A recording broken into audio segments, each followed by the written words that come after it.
Sa atong pagbisita o pagbalik sa probinsya sa Bohol, atong gitubag ang hangyo sa usa ka barangay sa munisipalidad sa Lila. Diin daghan sa ilang mga residente ang PWD o mga tigulang na adunay balatian. Ug dito usa ka istorya sa paglaom ang atong masaksihan. Diin sulod sa pila ka tuig nga nag-inusara sa iyang payag na sinati na gyud ang manindot niyang palibot. Let us watch this. Sa pagpadayon sa atong Operation Tabang, ang Bisaya Gyud BG Party List miduaw pagbalik sa Barangay Makilingan, Lila, Bohol aron tumanon ang saad na gihangyo sa barangay.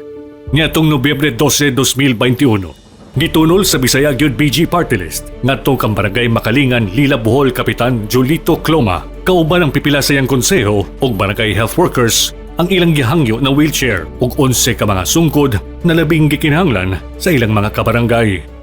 Mayong adlaw natong tanan, ako si Julito Cloma, Barangay Captain of Barangay Makalingan, Lila, Bohol. Kami nagpasalamat ug dako sa mga Bisaya Gyud Party List nga nagbuo sa among mga request sa among para sa constituent sama sa wheelchair, sungkod nga wala damhan namo nga niabot sa among barangay. Og labi na sa ato ang Honorable Senador Bongo o Secretary Martin Andanar, dagan kayong salamat sa inyong pagdungog sa wala na mo damha nga request nga naadayon ni abot sa among barangay. Human sa gipahigayong turnover ceremony, atong gihatod sa atong mga benepisyaryo ang ilang wheelchair aron masaksihan ang kalipay na madalit niini kanila. Una natong gihatod ang wheelchair kang Tatay Patricio Tagudin, 83 anyos, na usa ka mild stroke survivor. Ug dito, atong nakahinabi ang iyang binay na si Mernalyn Tagudin. Ako sa Mernalyn Tagudin, bilansya ako ni Patricio Tagudin. Kasi October 10, nagdaog na siya. Ngayon, murang ihilantan na sa siya, pilang adlaw. Human, murang kay tigulang naman siya, magsunoy-sunoy man na nahabong siya na nausas niya, pinasamad siya. Na mo sa ospital sa Nimiyaw, ako yung patahin niya. Isa kayo ng BP, mga itong hinungnan. Makita sa dagway ni Tatay Patricio, ang kalipay na iyang nabati, human komportableng nakalingkod sa iyang bagong lingkuranan. Bisaya yun, daghan sa ayong salamat ay usa siya sa napili matangaan o nasir. Salamat po siya Martin Andanar o Senator Bongo. Sunod na itong giduaw ang atong kaduang benepisyaryo na si Tatay Conrado Cagumbay, 71 anyos, nagalisod sa pagtindog, sukad kanina piyang siyang kabatanunan. Dito, gisaysay kanaton ni Nanay Luisa Olmos, ang igsoon ni Tatay Conrado, ang kagi ni Tatay.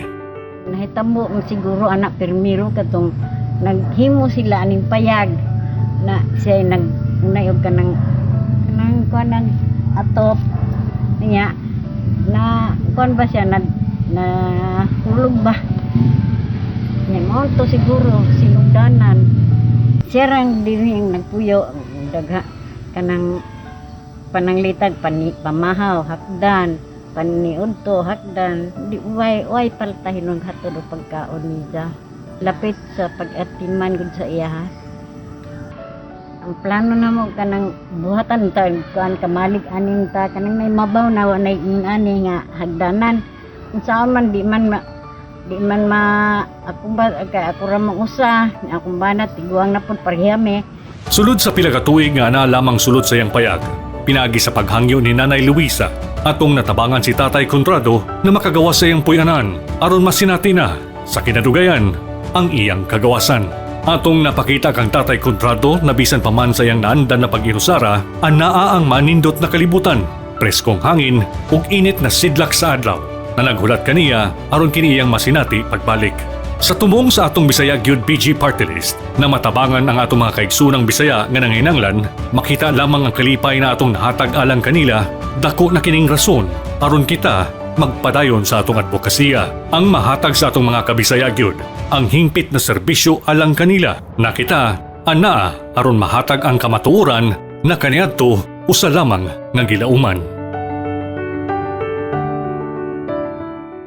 Bisaya Gyud! Bisaya Gyud! Bisaya Gyud!